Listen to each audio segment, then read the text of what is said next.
Hello again from William, and welcome to my latest fluting jig project. When I was at UKIWS over the weekend, I visited Paul Howard's stand on about 300 occasions at least, and one of the pieces that I saw there at his display was a kind of a shield with some V fluting obviously emanating out of the centre towards the edge with a central feature. Now, I haven't done any face work like this and I've never used a V router bit before, so I thought I would try and replicate what he had done from memory today, possibly with a few embellishments.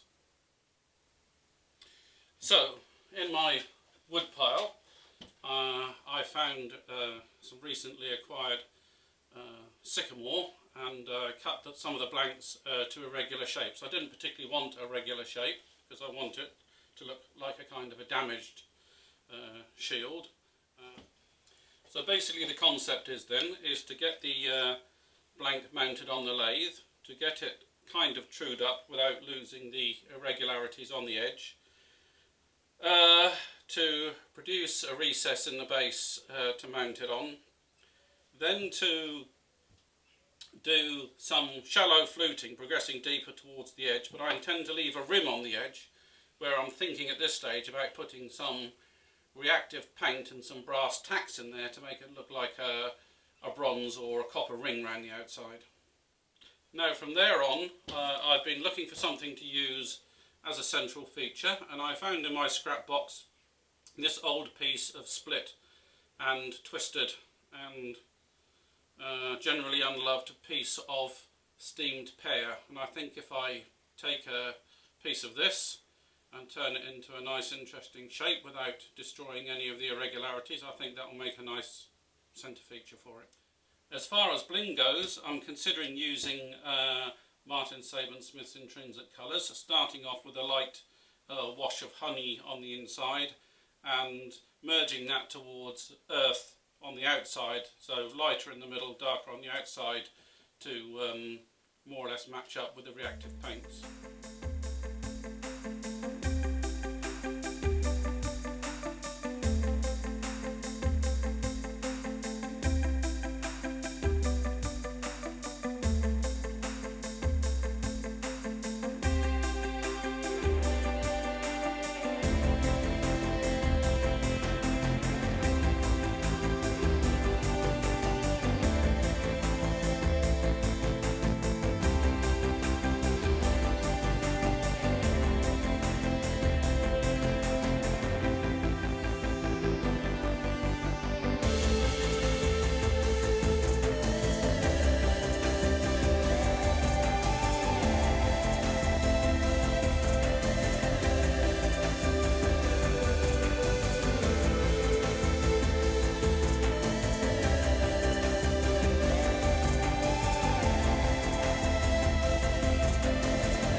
Okay, I'm planning on using this 12.7mm or 1/2 inch V router cutter and working with an outside radius of 145mm. I say outside radius, I'm not particularly bothered about the inside radius in this case, because I intend inserting a centre feature right in the middle of the piece. Now, looking at my spreadsheet, the 145mm radius, I could go to 72 flutes on this particular piece, but I don't particularly want to do that because the flutes will merge long before they get to the centre, and that's not the effect I'm trying to achieve. Now, applying the rule of a third, the centre feature needs to be about 53mm or 2 inches in diameter. So setting up the router then, I've inserted the 12.7mm cutter, and I've set up some battens on the router table to restrict the movement of the router to match the profile that I'm looking for on the piece. And you'll notice that this is offset by about 10 degrees because of the rise in the centre of the face of the piece. And here I've just used a Sharpie to highlight the 36 iterations on the index plate.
Now, basically, I do want this piece to look like a wooden shield with a metal rim, so I'm going to use bronze reactive paints on the rim to achieve that effect. Okay, to start this process off, we need to lay down a good coat of primer. The two parts of the rim which are live edge, I'm going to leave as they are to emulate damage to the shield.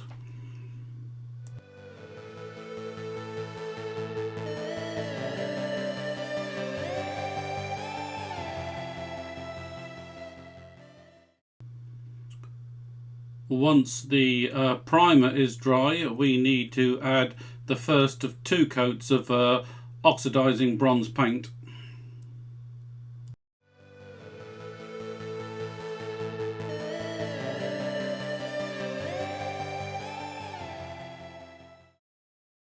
Once the second coat of oxidizing paint has been applied, we apply the patina solution while it's still wet.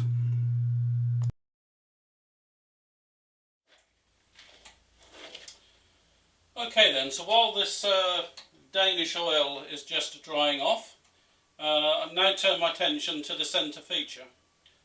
Maybe you can do this for me. Yeah, you can give me a help here, can't you? Well, Oh, you want me to help you with this? Yeah, I suppose so. You can do that. The hell do you sharpen this?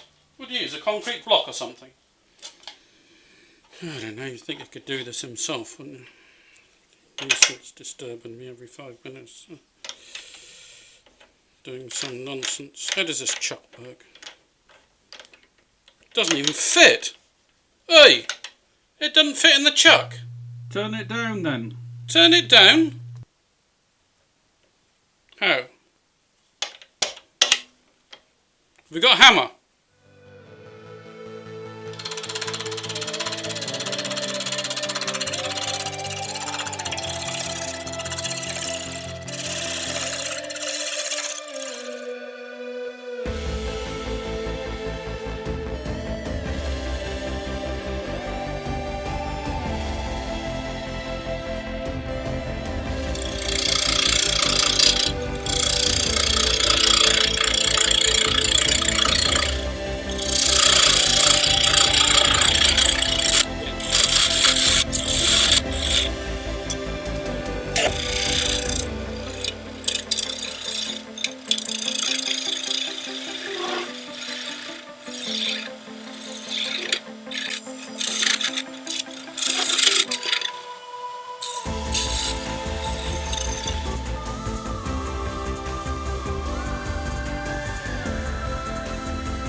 Well, if he's going to bling up the shield, I'm going to do something on this centre feature.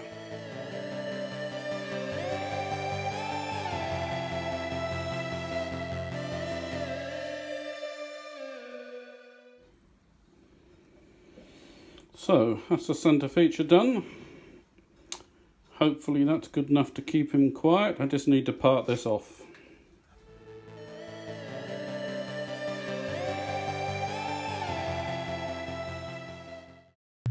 Okay, I want to keep the face quite dark, so I'm going to go for some diluted versions of Honey, Flame and Earth, which I'm going to apply using an airbrush.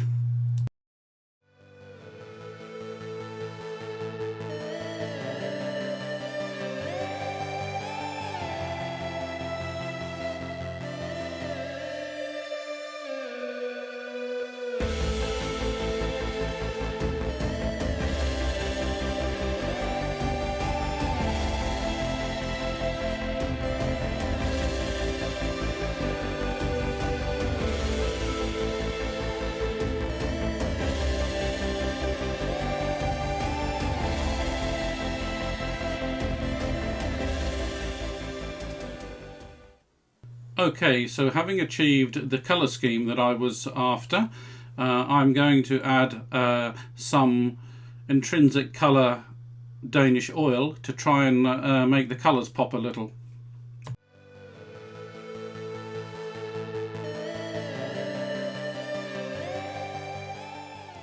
I do love these colours and the way that the intrinsic colours blend together. However, while he's finishing off the centerpiece, I can't help thinking that this needs something else.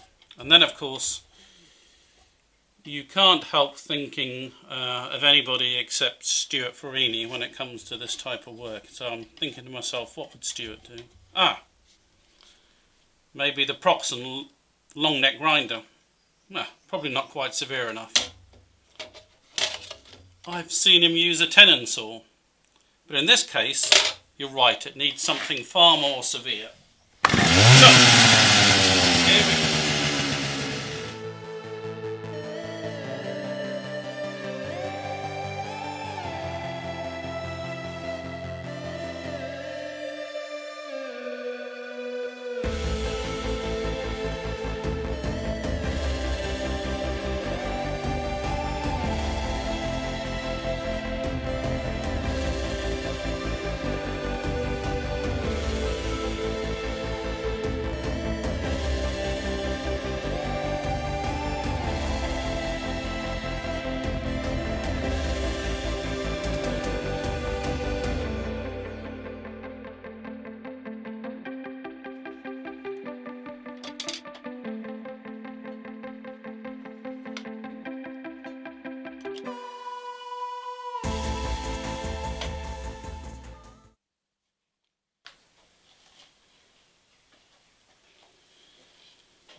Okay, so there we have it.